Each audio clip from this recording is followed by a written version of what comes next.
multimedia series talking all things North Jersey wrestling.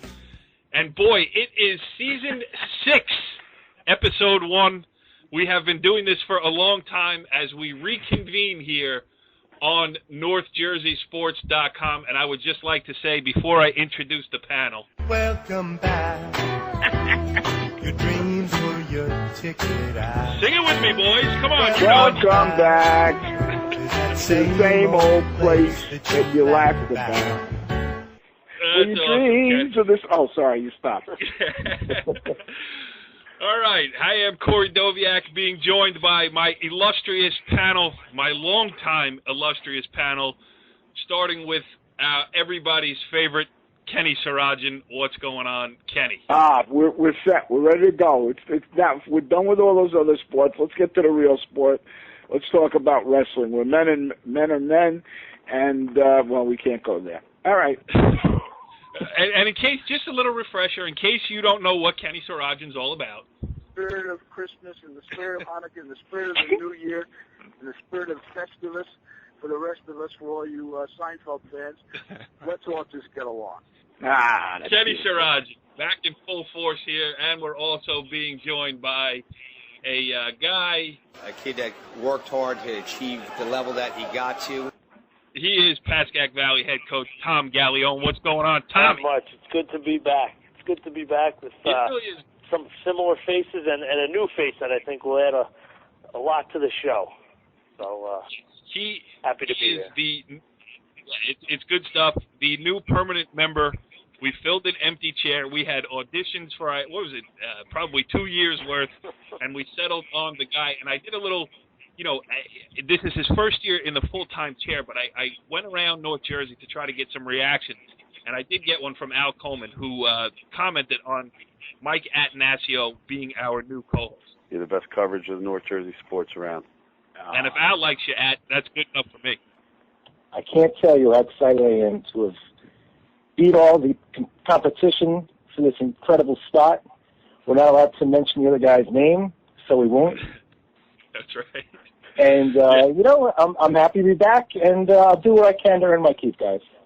Yes, well, we're absolutely thrilled that you have accepted the position. 11 other guys in front of you turned us down flat. But, it is it, as they like to say. And the final member of our panel, and, he has the best intro in the history of the wrestling show, but it needs to be updated. And because the football season ended about, 18 hours ago, I haven't had a chance to do that. Instead, I will just calmly introduce our final panelist, and he is the Pope of Bergen County Wrestling, Dominic Spataro. What's going on, Donnie? Gentlemen, how are you all been? Everything is good. It sounds like Kenny has still not figured out how to keep his neck from rubbing against the number 9 key on his cell phone. So, the more things change, Donnie, the more they stay the same around. I think he's pressing that button on purpose, trying to squelch me there. Well, it's got to get to this thing with the, you got the parochials there. You guys get every freaking advantage in the world. We got to do something to give ourselves a shot. Well, Ken, if you coached at a Catholic school, you'd probably have a better phone system right now. Well, interesting enough, and we will start the debate with that because, listen, we're going to talk about a few things on this show here. We got a lot to talk about. We've been away for the better part of a couple of months here, but we got to talk about the, I don't know if you want to call it a controversy, you want to call it a differing of opinion, you want to call it, I don't know, Donnie, what do we call it? Public versus parochials, the showdown, everything else. It's a topic that I think needs to be discussed here on the wrestling show. Can't we just all get along? Kenny? I'll set the table. So this fall, because of the football situation, everything comes out. There's no hiding anymore. And in all fairness, and just because I don't want to hear Donnie too much, is we all like Donnie. We know that Donnie and Dave run a great program. So nothing is personal towards Donnie and Dave or Bergen Catholic. But it became clear, especially between some parochial schools, that there were accusations of recruiting, of certain special considerations given. They were documented in the paper. The coaches admitted it. And the NJSIAA, in its infinite wisdom, asked the same team that investigated Governor Christie and the George Washington Bridge and said to the fine people at Don Bosco, please do an investigation. And when they did do that investigation, they said, we did nothing wrong, which was a surprise, just like they did for Governor Christie. And then what happens is 2 days later in the paper comes out about apartments being offered on both sides of the aisle there in that case. And the NJSIAA has still said nothing. And the reality is that the NJSIAA has all of us as members, and their mantra, their charge, is to provide a fair and competitive schedule for everyone. Now, several superintendents, principals, and ADs have complained or gone to the NJSIAA and said it is not fair and competitive in football. That's the tip of the iceberg.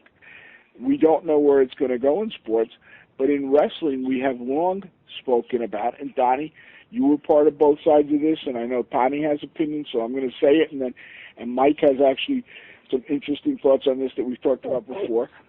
The one thing I will say that's different about wrestling than the other sports is when you have, and I'm not even going to talk about recruiting, I'm going to talk about when you have people coming in from different areas into a school, into a system from other areas, where the one sport, where how you did 1 year impacts how you get seeded and your opportunities for the next year. And that, in my mind, has created a problem. I have no problem in wrestling parochial schools because in our 14 matches, you're still going to get good bouts, and there can be competition. But the question of whether or not, when we get to the state tournament, and Donnie, you and I both know that we looked at plans which were offered to parochial schools 6 or 7 years ago, which would have given them their own districts, their own regions, and guaranteed them a certain number of spots in the state tournament, and then been a little more fair. So, guys, I've laid the table for you guys. Let's go.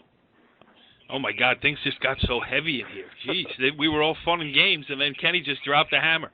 But I think, Donnie, you should be the first to respond. And let's just say this. Donnie, a long-time Emerson guy, has been on the public school side of it, now on the parochial school side of it. What say you, Donnie? I don't know. A lot of thoughts go through my head. I mean, that word, quote-unquote, recruiting gets thrown out a lot. I mean, it's so vague. I mean, what is recruiting? I always hear they recruit, this one recruits. What is recruiting? I mean, I don't understand. If a kid comes to an open house and visits, and the parents talk to coaches and say, my kid wants to come here, is that recruiting? I mean, I don't know what to think. I just think that word gets thrown around way too much, and it's very vague on what goes on.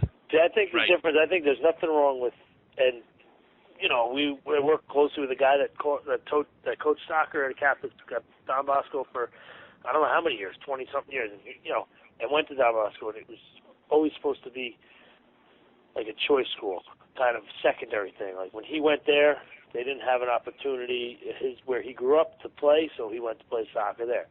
What really changed, like you said, if you're in an open house and parents come and they say, we want to wrestle here, play basketball here, play football here, okay, so be it. I think the problem a lot of public school coaches are having, and I'm one of them, I have it, is when we see people from a parochial school, on the sidelines of a youth football game in two towns, or, in the gym of a wrestling match between two towns, with their stuff on, like a walking billboard for their program. And then I think that's where it starts, because technically they're not supposed to be there. Unless they have a kid playing in there. What is a coach from a certain school doing on the sideline of this youth football game when they don't? There's no interest except for, hey, that running back is pretty damn good. And I think that's where the problem starts. I know, I mean, for me, that's one issue I have. But that is probably what Donnie was asking. What is recruiting? Yeah. I would say that is the definition of recruiting. And technically, they're not allowed to do that. I mean, really, they're not. you know, if I coach Pascack Valley, I go to a Hillsdale game. That's fine. Those kids are in my town. But when you're driving from, 20, 25 minutes away to come to a town because you know there's a few good kids there, and you want them to see you in their, in your Catholic school clothes. Oh, hey, look, he's watching us. Okay, maybe we'll go. They don't call it recruiting. What do they call it? Advertising? I mean, marketing. Marketing. I mean, come on. We all know, we weren't born yesterday. We know what it is. There's a purpose behind that visit. Donnie is not. Because he's at the parochial school now, he's left to answer a lot of these questions, and these aren't questions that Donnie can answer because it's so much further down the road. I mean, it's the NJSIA. They haven't taken a firm stance on anything. They haven't given any guidance. They haven't really done anything to stop the practice, or at least, as Donnie said, to define the practice. Yeah, that's true. What can you do? What can't you do, and when is it a violation, and when is it a not violation? It is a complete gray area, and I certainly don't want this to turn into, a thing where we're all telling Donnie, hey, Donnie, stop recruiting, because as the rules are written, it is what it is. And the NJSI is made up of member schools who have the opportunity, I would imagine, to, get things in front of the proper legislative body and get things changed. I do want to get Mike Attanasio's opinion on this, and then I want to bring up something and listen, I am not a defender of the current system, but I do want to bring up some of the things that we've talked about on the football show throughout the course of the year that were brought up by a parochial school guy and I think hold a lot of merit. But, Mike, you go first. Yeah, one of the things when you bring up the state, they can't be everywhere. I mean, ideally, It would be great if they had unlimited resources and they actually followed up on every lead that someone could present to them.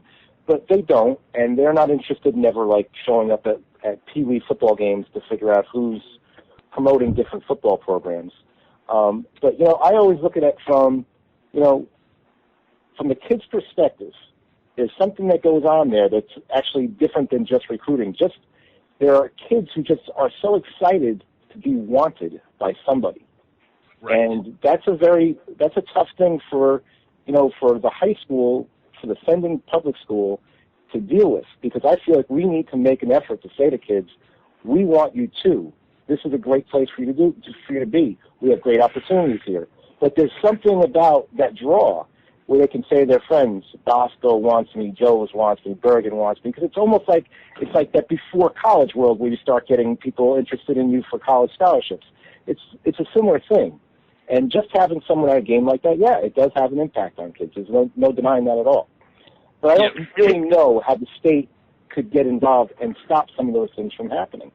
I think what they need to do, though, is they need to, actually, like Kenny said, when there's an investigation to be had, they should actually do something about it instead of asking Don Bosco to do their own investigation. It just shows that they really are not interested in solving the problem.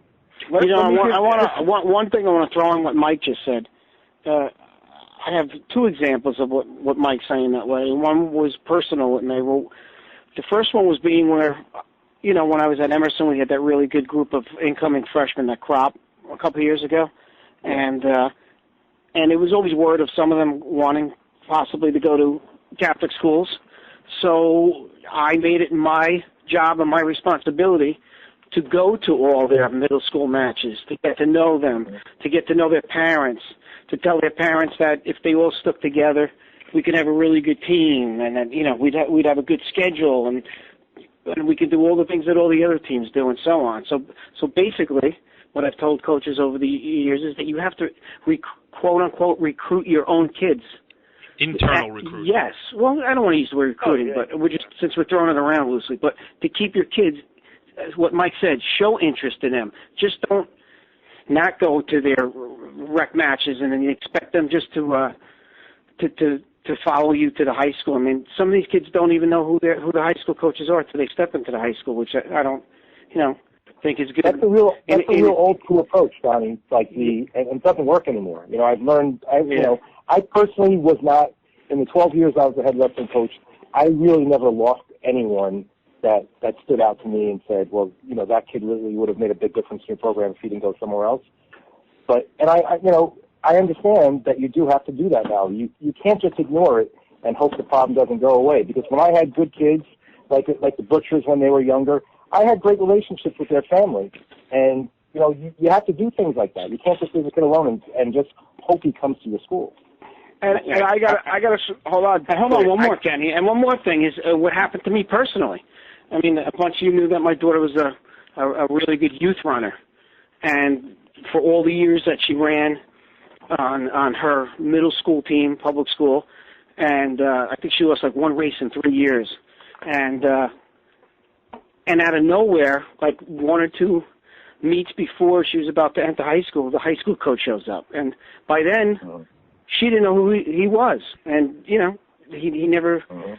You know, I don't want to say it's their fault, but like what you said is, she was talked to from her friends going to other type of schools where they were going and whatnot, and she got used to that type of idea, you know. And then for the coaches to show up 1 or 2 meets before she's about to, you know, graduate 8th grade just wasn't enough, you know. And I tried to tell them that, you know, maybe you could have showed up. I used to tell them, you know, show up at the meets, you know, introduce yourself to her, you know, tell her what the program's all about, and it just never seemed to have happened that way. So, so just I'm saying, from a personal standpoint, I even see it happen in my own family. Well, go ahead, Kenny. Tommy, I got to actually say one thing, and it's going to make me sick to defend Donnie, but Donnie, going back 15 years, has always said, you know, when he was on our side of the fence, he talked about, you know, recruiting your own kids or familiarizing yourselves with your own kids, and he has been a proponent of that. So he is consistent about that, and I give that to Donnie. Yeah. And Mike and Tommy and I, as public school coaches, have all done, and I don't speak for other coaches, but I'll go back to the 80s, the 70s and 80s when I first started coaching. We used to make sure that our varsity wrestlers would go visit when the little kids were practicing, and I used to always have a little kids match at least once a year before my varsity match so that they could feel a part of it, and Tommy did that at Valley too. And so, yeah, these are the things we've been doing a long time. I understand that. But I'm getting, and I really don't know that the recruiting is, I do seem to see it getting worse in wrestling from what I hear. I don't know that it's been as bad as in football. But when we talk about the NJSIAA, I'm going to take another shot at them because I ain't coaching now, so I don't give a damn. But you're telling me, Mike, about investigations, and the Immaculate Conception Paramus one has been on the case since last May. Now, when Rashawn Gary comes up, the number 1 recruit in the country, that one gets heard in 3 days, yet they still haven't set up the Immaculate Conception Paramus one. The NJSIAA is afraid to tackle these issues, and that's part of the problem. And going back to what Corey said, some of this stuff is defined, and it's defined that you can't induce a kid to come to school for athletic benefits.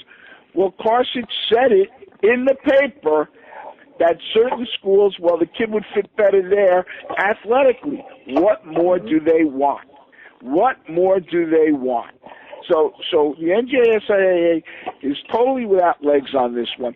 You're telling me that Rashawn Gary picked Paramus Catholic because there was no better school educationally between where he lived and up here in Bergen County? Come on, it was for athletics. Let's call it what it was. So yes, Ken, that is all true. But I will say this, and you know, it's so easy to say, oh, they recruit, the Catholics, blah, blah, blah, blah, blah. But then when you start to break down the issue, you realize that it's so much deeper than that because, you know, I covered the Hoboken high school football teams of the mid to late 90s that were great. And meanwhile, there were a lot of Jersey City kids on those teams because remember the old magnet concept? Well, look at Bound. Guys, no offense. I think we could all sit here over the last 20, 30 years and point to probably more than a dozen public high schools in wrestling where half their teams, those kids didn't belong there. I mean, I can name, which I'm not going to, but I can name a team down south that for years most of the team was comprised of kids who did not live in the area but had other addresses for shore houses. And the okay, I mean, I can go on, and they have teams down south that have open enrollment. Well, for $5,000, you can go to that school, that high school. And it's not only down south, because there are some. No, I understand it, but I'm saying is I can name a school that was number one in the state many times down south that had open enrollment. So, I mean, it goes on and on and on. Hey, Donnie, that's a great point. Here's a good rule. Here's a good rule that nobody will pass. If you pay to go to a school, you can't compete there. Because you're saying I'm going there for the educational benefit. So pay the money, go there for education. You can't compete. You're talking about public schools. Yeah. Yeah, absolutely. Okay. You can't say that about a parochial school because they need the. No. I'm talking. Donnie knows what I'm talking about, and he and I agree on this. Yep. I'm just clarifying. I agree, but it's so much deeper than that, and the idea is the rules have to be defined, and it would be easier if there was a parochial school league and a public school league. This way. Excuse me, the publics wouldn't have a leg to stand on if the parochials were only playing each other. I think a big part of this issue is public schools then being forced to play teams that they don't want to play. Yeah, I think that's the biggest issue. I think that's the biggest issue. If it's separate and, you have a great team and you want to go and wrestle Bergen Catholic as a public school because you feel, hey, I got, 6, 7 real good kids, I want to get matches, then you go and add them. But if you are, forced to wrestle certain teams, like last year, I'm forced to wrestle DePaul. I stood no chance. We stood no chance. And kids are getting hurt left and right. We had an incident with them the year before. Why should I have to drive out there and wrestle them? You know what I mean? Like I would have rather them give me the crossover of Bergen Catholic. We'd win less matches, but I wouldn't have certain issues I had with them. Right. Because of the way Donnie and Dave are. But I'm forced to go wrestle those guys. I think that kind of becomes the issue, with certain sports, And it's a simple change of one word. It's consent to play rather than consent to cancel. Yep. If the public schools, if the schedule came out and they were allowed to say we don't want to play this game because we're not as competitive as we'd like to be, rather than both schools having agreed not to play it, and then the powerhouse school, I don't even want to say parochial, is then left with a hole in its schedule, or makes a team play it that doesn't want to play it. I don't think that's good for anyone. I understand that point too. But what happens if you're just in a regular league and it's all public schools and there's one really good team and there's one really bad team? Isn't it kind of saying the same situation? You use the same thing in public schools too. I'm saying, isn't it the same situation? Well, it's not the same, Donnie, because you're not playing on the same field. When you have two towns. No, Mike. What I'm saying is, what happens if one year you have a team, a high school team, that perennially they're not just a good wrestling program, and year after year they get killed. 50-3 or 50. I mean, that's kind of the same thing. I mean, say the schedule comes out and they're like, wow, we got to wrestle 5 teams in our league that we lost 50-3 last year. Not cool. It's kind of the same thing. Let me shape it for you a little differently, Donnie. The one thing about wrestling, and Tommy's issue was with the type of people we were at, and that's why he said we wouldn't mind wrestling you guys, and you know that because we've had the conversation. But in wrestling, at least you can lose 50-3 and have 5 competitive bouts, and your kids can get challenged. Correct? Correct. Yes. Okay. The other thing is about the publics. Just so you know, this year, Indian Hills came to Pascack Valley and sought relief from playing us. Our coaches said fine. And they went and found, who'd they go find? Montclair. At Pascack Valley, they went and found a tougher team, one who hadn't lost in 24 games, and said, we'll play you. So it's not about trying to create unfair competition anyway. All right? So let's get that straight. Yeah, that's a good point, too. All right. All right. I think we've covered the topic here. And again, I don't think we've come to any answers because I don't really know, without a definitive set of parameters laid down by the NJSA, this thing's going to go on and on and on. So let me add one thing. I say this all the time. I still think in wrestling, what is great about wrestling is that in the state tournament in Atlantic City, everybody's together. And I would hate for them to separate that because, you know what I mean? If you say you're a state champion or whatever, you're still, whether you're from Pascack Valley, Bergen Catholic, Westwood, you're still the best and you've gone against the best. You can't. Well, I've always said wrestling is the great equalizer. Yeah, I think that's the greatest thing that we have, and I would hate for them to ever separate that. Me personally, So, just guys, just to get back again, there's only 3 states left in America that has only 1 state champ per weight class. Mm-hmm. I know, and I would hate if we got rid of that personally. But. All right. Agreed. That's a huge part of New Jersey tradition. Right. Start singing Kumbaya now, Gallione. I was just going to say, who's going to lead the chorus of Kumbaya? But, all right, so that being said, there are some changes around here. Back to the wrestling mat itself, the state championships will be wrestled down in 5 groups, team championships we're talking about here, rather than 4. Kenny, that's a big change. Talk about that. Actually, Tommy's the one who knows it better. I'm going to throw it to Tommy because we've always favored 4 and expanding it to 8 teams instead of 6 like other sports. So, Tommy, you want to explain it? Well, what they did this year was they made, just kind of like football, they made 5 groups, kept it at 6 teams for wrestling, and which I guess in turn moved the overall state championship out of Tom's River and down to Trenton because I guess they didn't have the capacity in Tom's River. So, it came down to mat space. That's what it came down to. It basically came down to mat space. It didn't have the size, so they moved it to Trenton. So really, you're basically looking at it, very similar groups to football with regards to the 5. But what's funny is, and I mean, I'm happy they did it. It's nice, little change for wrestling. They could have done this, years ago when everyone was asking, for 8 teams because it's basically a similar adjustment. But I do think it's a nice, it's a nice little added bonus. If you can make that state tournament as a team, it's always a positive to build off of. So, it's a nice little adjustment for this. Excuse me, is Tom Gallione on the phone here?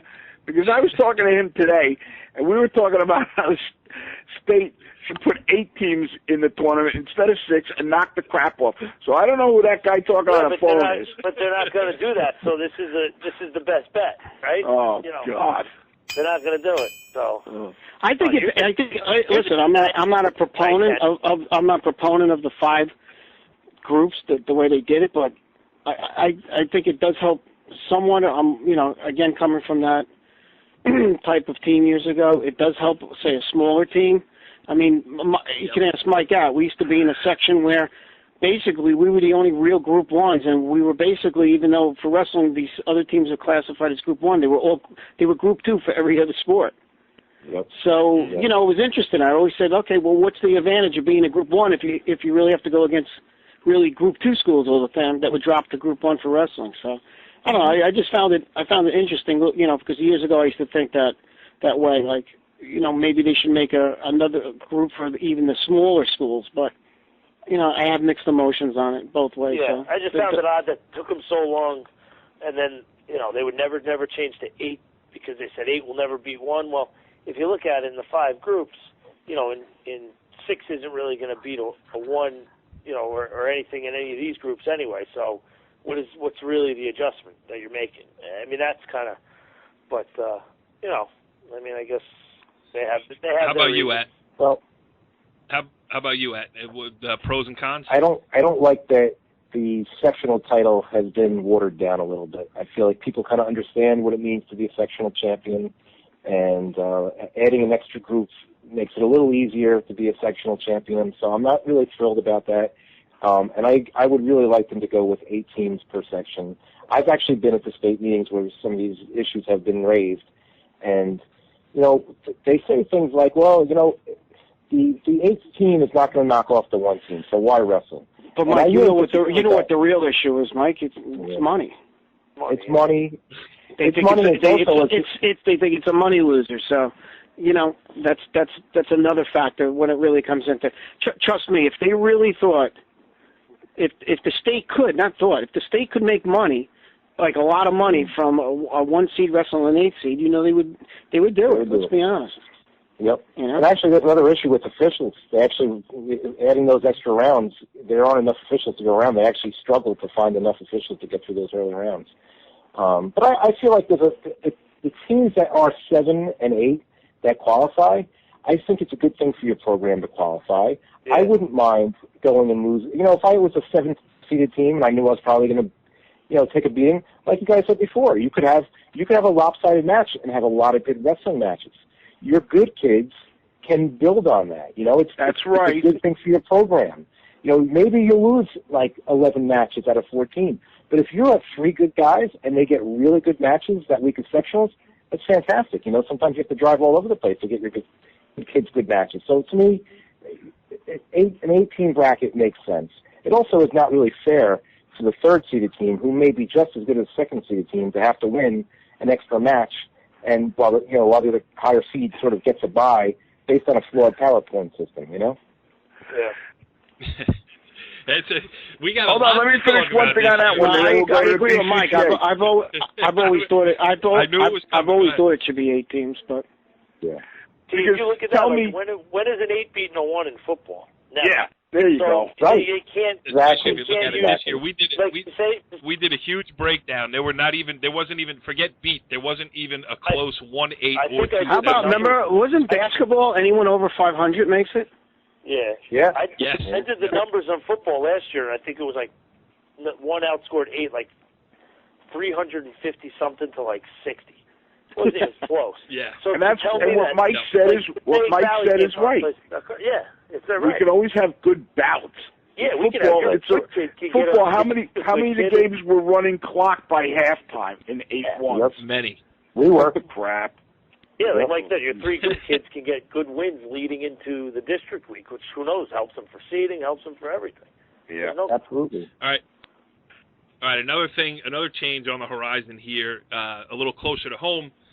Other than the fact that Mike Attanasio will no longer be prowling along the edge of the mat, doing his administrative duties, updating brackets and everything else, he will be actually, hopefully, on the mat in a corner as he heads back as an assistant coach over there at Westwood. But in the Bergen County tournament, why don't you take us through some of the changes at that tournament, which I know is near and dear to your heart? Yeah, we had a big change this year. There's a couple of little ones, but the one that's kind of created a little bit of a stir is that the committee heard requests from coaches to consider. It's been requests for a couple of years to try to shorten the tournament because it is a brutally long tournament. And yeah, really, I never noticed. So it's also a tough tournament. Yeah, like when you were ever there, Corey, cut the crap. I was there 2 years ago, Ken. I have pictures. Okay. So one of the plans, one of the proposals to shorten the tournament was to make the finals run at the same time as all the other medal rounds, so that when people are wrestling for 7-8, 5-6, and 3-4, we were also going to put another mat out there and wrestle 1-2 at the same time. That would cut about 3 hours out of the tournament. Another benefit that we saw was that, you know, if you stay to the end of that county tournament, it's kind of sad at the end because sometimes you'll get a great match in the last match or two, and the place is half full or less because people, you know, it's a long tournament. People are tired. Sometimes people have been there for, 8-10 hours, 2 days in a row. And sometimes those matches are also lopsided and not that great for the fans. So we saw the Mike, and also, let's be honest, most of the times that tournament's on weekdays. Yes. You know, so who's got till 9, 10 o'clock to sit there while you got to go to work the next day? That's right. Some people do it. You're right. Yeah. So we made the move. It's a trial kind of situation where we're going to kind of see how it goes.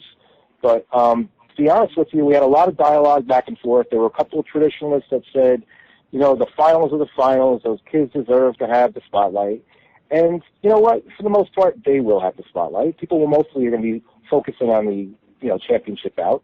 But I think from a fan's perspective, it should be awesome. There'll be four matches going on. The odds of being, one of them being really exciting and dramatic, they're really high. So I think there'll be a lot of things going on for fans. And I think it's just going to be hard for people to kind of break from what they expect from a finals of a tournament. I've talked to a few people online that have said, the finals are the finals, they deserve that showcase. And I respect that feeling. But I also feel like we should try it for a year and see how it goes. Because personally, I actually think it's going to be great. I'm optimistic about it, and I'm curious what you guys think.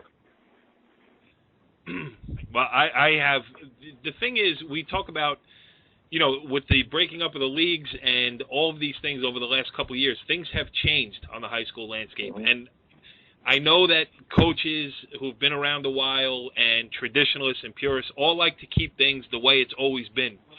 But you got to change with the times. And attention spans are shorter and all these other things. I think, personally, it's a great idea because how cool would it be when there's four important matches going on at the same time? Your eyes can go to each one. One kid maybe gets pinned in the left, front mat, and then you switch your eyes to the back and see what's going on there. I think it's a great idea. Kenny? I got to be honest with you. I like it. I first of all, part of it's my great faith in Jack McCarty and Mike and Ed Salvi and all the guys who do that thing. They work harder than anybody. So not just a matter of willing to try it. I think it's going to be exciting. So I'm looking forward to it. I agree. I want to hear what. How about you, Tommy? I think it's going to be great too. I mean, like you said, I get the people. Some of the people might be saying, "Oh, well, the finals should be showcased," but I think it's great. Like you said, one match may end early, and you got three others to look at, and you got action going on the whole time. I mean, I think it's great. Yep. And Donnie, the only problem it's going to present for you is how you're going to split yourself in four to be at all four finals matches at the same time. Yeah, they got 10 coaches. Don't worry about it. Donnie, you know what? I'm always up. I'm always up for. I don't necessarily always like change, but I like change if it's for the good. So, you know what? Let's try it a year. Let's see what happens. Mm-hmm. Yep. I mean, well, not a ringing endorsement. No. I'm a proponent of it. I really want to see how it's going to be this year. Yeah, I think it's going to be cool. Mike, I got one question for you. Wait, Kenny, don't. No, it's not the question of the week yet. It's a question about the BCCA. Okay. Hey, Mike. Yeah. Wait, hold on. Who's got the food concession this year? Oh, who's got it this year? I was at the meeting when we announced it, and I don't remember who it is. Oh, come on. These are important issues.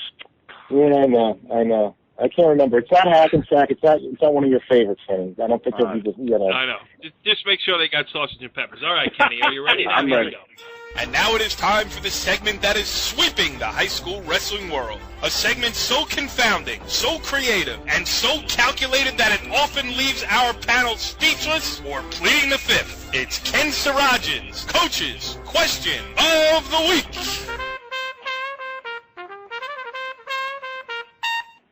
Well, this is a special one. It's not for Donnie. It's not for Tommy. It's for Mike Att as the new regular on the show. And it's the way we actually started off together 5 years ago, the first year we did this. And it is, we ask everyone who's a permanent member, Mike, everybody always remembers their last match. Now, this has sent some people into therapy for years, and that's why we lost one member. But Mike Attanasio, what was your last wrestling match, and what do you remember about it? All right. It was at the States, 1987. I lost to Todd Norwood from Brick Memorial. He was also 170 pounds, but somehow he was 6'3", and I couldn't hit him with my double leg takedown. He was so freaking long, and the old rules were different. You had to get more. You had to earn more to get a takedown because I got him on his butt a few times. I mean, nowadays that would have been a takedown, but he kind of reached over and locked on. I couldn't finish anything, and he tilted me once or twice, and boy, that match went fast. That's one of the things I always say to my kids when I sent them down to the States for years. When you had 8 matches going on at the same time, there's, the matches just go so fast, and that's my memory is not being able to get points for a double leg takedown and getting tilted a couple of times, and that's it. Show's over. That's all, folks.